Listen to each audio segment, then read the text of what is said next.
Tonight, we take a closer look at Monroe County's electronic monitoring program following a woman's brutal death in Rochester.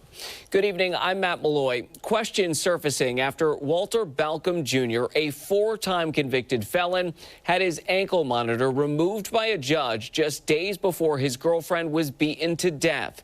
Tonight, 13 WHAM's Natalie Calzatoni speaks exclusively with the chief probation officer and the executive director of pretrial services about the complex system of supervising defendants awaiting trial. Natalie, good evening. Good evening, Matt. Pretrial services and probation cannot talk about specific cases, but they answered questions I had about how they operate and work together to monitor defendants from their arraignment through the end of the court process.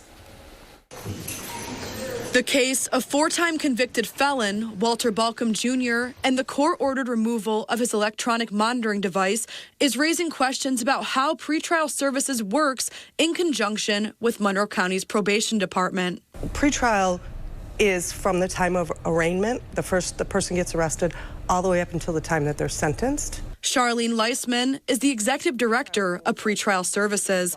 She explains pretrial services offers 3 levels of supervision to the courts. Pretrial services has pretrial release, which is basically an ROR, or release on your own recognizance, but we provide reminders to individuals to make sure that they come back to court. Our next level of supervision is release under supervision, and that's for individuals who have more needs. Our final program is our electronic monitoring program.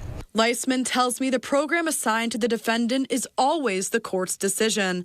In the case of Walter Balcom Jr., he was placed on electronic monitoring, but not on an ankle monitor with GPS capabilities.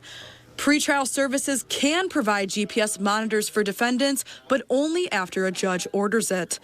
Christine Durante, Chief Probation Officer for Monroe County, says once a GPS monitor is ordered, probation would then step in. We have the infrastructure already to have an after-hours program. We have a probation officer that is on staff after hours that gets alerts at any time of the night that can respond to those alerts from the electronic monitoring bracelet. I got the chance to see the various electronic monitoring options. GPS. This is all they need. Durante says the county contracts with a company and has unlimited access to any type of monitor, including GPS. The company says that they will be able to provide us as many devices as we need, and we've never come into a situation where we don't have enough. Durante says about 175 people in the county are currently on electronic monitoring through probation. Pretrial services has roughly 40 people on electronic monitoring. Durante adds that exclusion zones can also be created around a victim's home for domestic violence cases if GPS is court-ordered. If someone were to enter an exclusion zone, we would know immediately, and we would immediately notify the survivor or victim in that matter, and we would also notify law enforcement. Pretrial services contracts with the county. The executive director tells me when a judge comes onto the bench, they let them know what programs are available and how they work. Matt.